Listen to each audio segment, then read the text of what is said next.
स्वागत है आपका हमारे चैनल किस्से कहानियों में। आज हम सुनेंगे नैतिक कहानियाँ, लकड़हारा और सुनहरी कुल्हाड़ी की कहानी। सालों पहले एक नगर में कुसुम नाम का एक लकड़हारा रहता था। वो रोज जंगल लकड़ी काटने के लिए जाता और उन्हें बेचकर जो कुछ पैसे मिलते उससे अपने लिए खाना खरीद लेता था। उसकी दिनचर्या सालों से ऐसी ही चल रही थी। एक दिन लकड़हारी जंगल में बहती एक नदी के बगल में लगे एक पेड़ की टहनियों को काटने के लिए उस पर चढ़ा। उस पेड़ की लकड़ी काटते काटते उस लकड़हारे की कुल्हाड़ी नीचे गिर गई। तेजी से लकड़हारा पेड़ से उतरा और अपनी कुल्हाड़ी को ढूंढने लगा। उसे लगा था कि नदी के आसपास उसकी कुल्हाड़ी गिरी होगी और ढूंढने पर मिल जाएगी।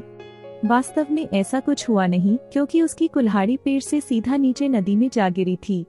वो नदी काफी गहरी और तेज बहाव वाली थी। आधे से 1 घंटे तक लकड़हारा अपनी कुल्हाड़ी को ढूंढता रहा, लेकिन जब लकड़ी नहीं मिली तो उसे लगने लगा कि अब उसकी कुल्हाड़ी उसे कभी वापस नहीं मिलेगी। इससे वो काफी दुखी हो गया। लकड़हारे को पता था कि उसके पास इतने पैसे भी नहीं हैं कि वो नई कुल्हाड़ी खरीद सके। अब वो अपनी स्थिति पर नदी किनारे बैठे बैठे रोने लगा।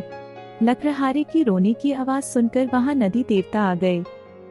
उन्होंने लकड़हारे से पूछा, बेटा क्या हो गया, तुम इतना क्यों रो रहे हो?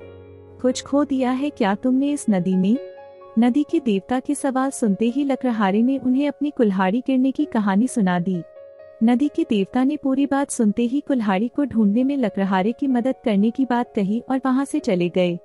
कुछ देर बाद नदी के देवता नदी से बाहर निकलकर आए और उन्होंने लकड़हारे से कहा कि मैं तुम्हारी कुल्हाड़ी लेकर आ गया हूँ। नदी के देवता की बातें सुनकर लकड़हारे के चेहरे पर मुस्कान आ गई। तभी लकड़हारे ने देखा कि नदी के देवता ने अपने हाथों में सुनहरी रंग की कुल्हाड़ी ले रखी है। दुखी मन से लकड़हारे ने कहा, यह सुनहरी रंग की कुल्हाड़ी मेरी तो बिल्कुल भी नहीं है। यह सोने की कुल्हाड़ी जरूर किसी अमीर इंसान की रही होगी। लकड़हारे की बात सुनकर नदी के देवता दोबारा से गायब हो गए। कुछ देर बाद नदी के देवता दोबारा नदी से बाहर निकले। इस बार उनके हाथों में चांदी की कुल्हाड़ी थी। उस कुल्हाड़ी को देखकर भी लकड़हारे को खुशी नहीं हुई।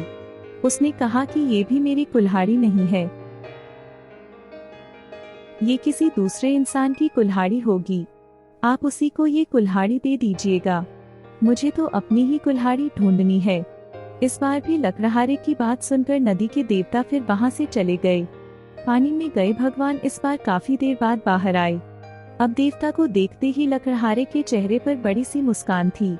उसने नदी के देव से कहा कि इस बार आपके हाथ में लोहे की कुल्हाड़ी है और लग रहा है कि ये मेरी ही कुल्हाड़ी है। ऐसी ही कुल्हाड़ी पेट काटते समय मेरे हाथ से नीचे गिर गई थी। आप ये कुल्हाड़ी मुझे दे दीजिए और दूसरी कुल्हाड़ियों को उनके असली मालिक तक पहुंचा दीजिए।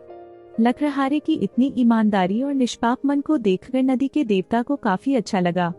उन्होंने लकड़हारे से कहा कि तुम्हारे मन में बिल्कुल भी लालच नहीं है। तुम्हारी जगह कोई और होता तो सोने की कुल्हाड़ी झट से ले लेता, लेकिन तुमने ऐसा बिल्कुल भी नहीं किया।